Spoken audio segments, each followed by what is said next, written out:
sahamnya ke perusahaan apa namanya? Jadi gini, PT Smart ini dulu waktu tahun 80-an, waktu dibentuk oleh ayah saya lewat dua notaris, yang satu dimiliki sahamnya oleh PT Supra Veritas, satu lagi oleh PT Sinar Mas Tunggal. Jadi PT Smart Corporation dimiliki oleh dua perusahaan, Supra Veritas dan PT Sinar Mas Tunggal. Nah, Supra Veritas ini, ya, menurut akta notaris Winanto Wiryamartani, begitu aktenya dibuat, langsung di hal yang sama, tanggal yang sama, akta selanjutnya ada itu akta pengikatan saham-saham. Jadi dari Mukhtar Wijaya kepada Eka Cipta Wijaya, Franky Usman Wijaya kepada Eka Cipta Wijaya, itu ada semua akta-aktanya. Jadi 100% adalah milik dari Eka Cipta Wijaya. Demikian juga Sinar Mas Tunggal, ya, aktanya dibuat, ya, oleh notaris yang berbeda. Itu ada akta pengikatan saham-saham juga. Nah, disitulah ada unsur penggelapannya.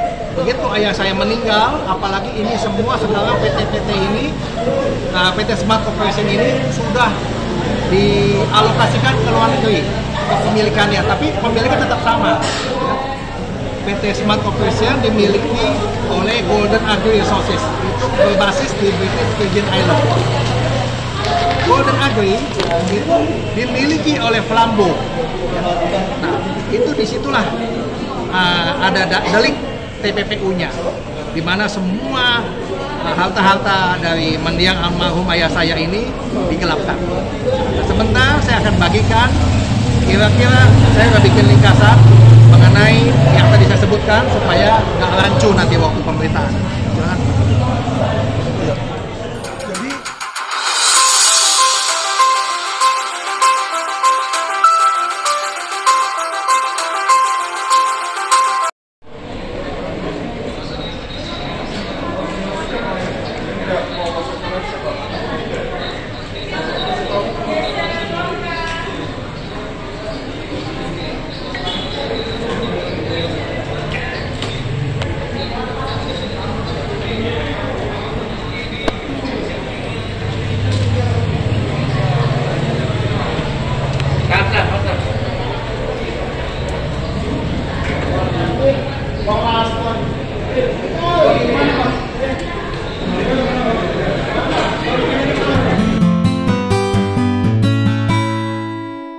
Datang ke Bareskrim membuat laporan resmi, ya. Ini bukti tanda lapor. Kami melaporkan dengan tuduhan 372, 374 TPPU, penggelapan dalam jabatan dan pencucian uang. Modus yang dilakukan adalah penggelapan saham tersebut, di mana saham tersebut sebenarnya milik ayah dari Pak Freddy, yaitu Pak Eka Cipta, tapi digelapkan secara pribadi oleh 3 orang oknum. Nah, kami melaporkan pertama ini TPPU terhadap PT Smart dulu. Jadi perusahaan Sinarmas kan banyak. Nah, ini PT Smartnya dia, ya, Sinarmas Agri Resource dan Teknologi di situ. Terlapor ada 2, yaitu Franky Wijaya sama Mukhtar Wijaya terlapor. Laporan ini berbeda dengan laporan sebelumnya. Kalau sebelumnya adalah terhadap dokumen palsu, ini adalah penggelapan. Kerugian yang dialami oleh klien kami secara material kurang lebih hampir 2 triliun. Oh, berarti bukan beda, ini bukan soal yang warisan itu ya, Bang? Bukan soal warisan ini. Jadi ini adalah penggelapan. Jadi gini, awal itu perusahaan ini adalah 100% milik dari Bapak Eka Cipta. Dibikinlah sebuah surat yang menyatakan seolah-olah perusahaan tersebut bukan milik Bapak Eka Cipta, tapi melainkan milik dari beberapa oknum, ya, yang tadi kami laporkan di situ. Nah, jadi seolah-olah milik orang tersebut. Ketika Bapak Eka Cipta meninggal, itu saham yang seharusnya dikembalikan kepada seluruh ahli waris diambil sendiri. Nah, itulah penggelapannya, ya, dan uang itu digelapkan melalui perusahaan-perusahaan shell company yang mungkin teman-teman bisa baca juga di Gatra, ya. Itulah modus-modus mereka untuk mencuci uang menghindari pajak, tax evasion di situ, dan mencuri hak milik klien kami, Pak Freddy dan saudara-saudaranya. Kemudian dari penyampaian penyidik di dalam bagaimana Pak? Pak akan segera ditindaklanjuti atau gimana? Jadi karena udah ada laporan polisi, tentunya laporan polisi ini menyatakan bahwa sudah ada bukti awal yang cukup. Ya. Jadi untuk buat laporan polisi itu kalau nggak ada bukti awal, mereka menunjukkan bahwa saham itu adalah milik Pak Eka Cipta, bukan milik dari para oknum terlapor. Ya, itu surat di atas notaris, mereka menyetujui di situ. Jadi mereka mengetahui bahwa itu bukan punya dia. Akta. Pengikatan saham-saham. Pengikatan saham-saham. Ini LP-nya nomor untuk membuat laporan polisi terhadap perusahaan Sinarmas lainnya. Ya, jadi Sinarmas ini mereka bangun itu berdasarkan dugaan penggelapan. Jadi bukan milik mereka, mereka dapetin ini dari menipu, mengambil yang bukan merupakan hak milik mereka di sini. Ini yang terjadi. Ya. Perusahaannya namanya apa? Yang kemudian dialihkan sahamnya ke perusahaan apa namanya? Jadi gini, PT Smart ini dulu waktu tahun 80-an, waktu dibentuk oleh ayah saya lewat dua notaris, yang satu dimiliki sahamnya oleh PT Supra Veritas, satu lagi oleh PT Sinarmas Tunggal. Jadi PT Smart Corporation dimiliki oleh dua perusahaan, Supra Veritas dan PT Sinarmas Tunggal.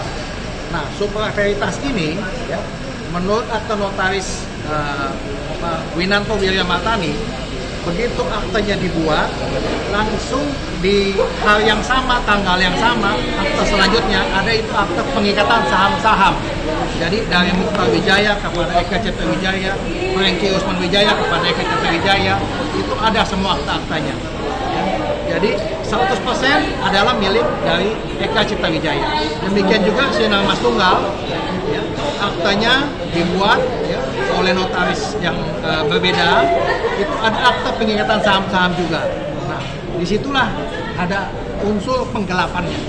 Begitu ayah saya meninggal, apalagi ini semua sekarang PT-PT ini, PT Smart Corporation ini sudah dialokasikan ke luar negeri kepemilikannya, tapi pemilikan tetap sama. PT Smart Corporation dimiliki oleh Golden Agri Resources, itu berbasis di British Virgin Island. Golden Agri itu dimiliki oleh Flambeau. Nah, itu disitulah ada delik TPPU-nya, di mana semua harta-harta dari mendiang almarhum ayah saya ini digelapkan. Sebentar saya akan bagikan, kira-kira saya udah bikin ringkasan mengenai yang tadi saya sebutkan supaya nggak rancu nanti waktu pemerintahan. Jadi harapan kami adalah agar supaya Barreskrim mempunyai keberanian untuk menindak. Ya, karena kenapa? Barreskrim ini kan polisi. Kalau udah tahu memang ada dugaan pidana, ya kan harus berani. Karena kenapa? Disinilah dibuktikan bahwa Mabes Polri ini adalah polisi atau mereka tidak punya keberanian. Kalau nggak punya keberanian ya jangan jadi polisi di situ ya. Jadi apalagi dengan kasus yang terjadi dengan Bapak Ferdi Sambo, saat inilah kepolisian sedang dites, sedang diuji. Ya kan, apalagi ini kasus juga kasus raksasa. Tapi kami sudah berikan bukti-bukti awal. Kalau mereka mau proses, pasti itu terbukti. Buktinya udah cukup sekali di situ ya. Dan harapan kami adalah para pelaku ini kalau memang sudah ada bukti nanti segera ditahan. Perusahaan itu cuma negeri, apakah muncul kerugian negara ataupun pajak yang tidak dibayarkan? Pastinya ada kerugian negara. Jadi sengaja memang disetap seperti itu untuk menghindari pajak, Pak. Jadi pajak puluhan triliun, kalau Bu Sri Mulyani bilang tolong CT buktikan, ini kami berikan buktinya ini. Tergantung pemerintah berani atau tidak tindak lanjuti. Kan di situ. Bukti-bukti apa yang disampaikan ke penyidik sehingga tadi penyidik menganggap alat bukti yang cukup? Oke.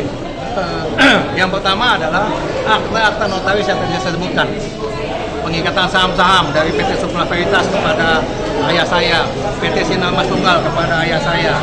Terus bukti-bukti perusahaan-perusahaan mereka yang berdomisili di luar negeri, yang sampai ke konsultan untuk melacak keberadaan aset-aset tersebut.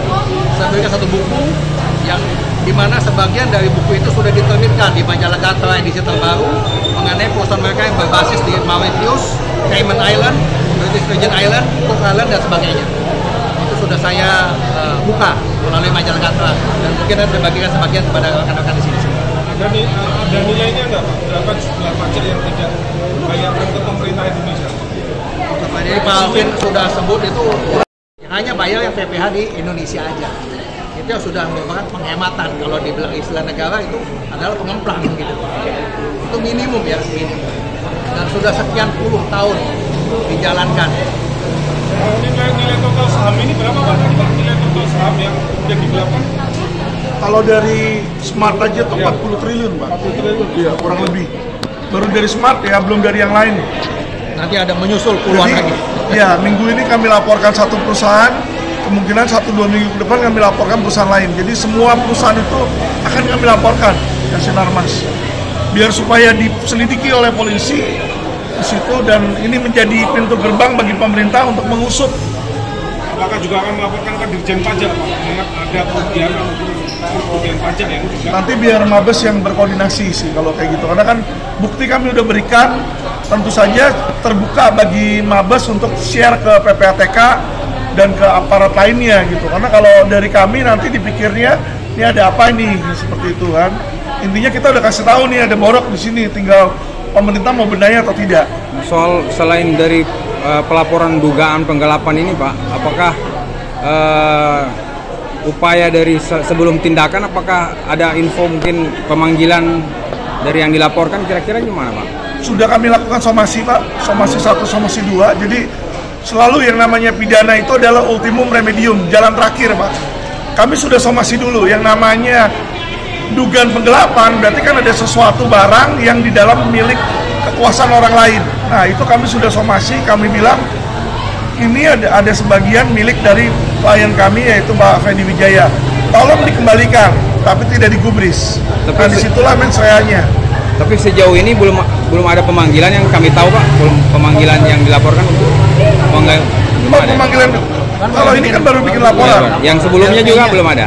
Oh sebelumnya sudah itu lain. Sudah dipanggil. Sudah ada Kalau yang panggilan. terhadap pidana pemalsuan sudah dipanggil, ada BAP-nya. Oh sudah ada. Kami diinfokan oleh penyidik sudah ada dan beliau sudah mengakui bahwa itu palsu. Oh berarti ada progresnya nanti ke depan itu. Ada. Penyidik sudah diakui bahwa itu palsu. Cuma mereka tidak mengakui bahwa mereka yang kuat. Nah itu masalah penyidik nanti. Terima kasih. Foto lagi Bang.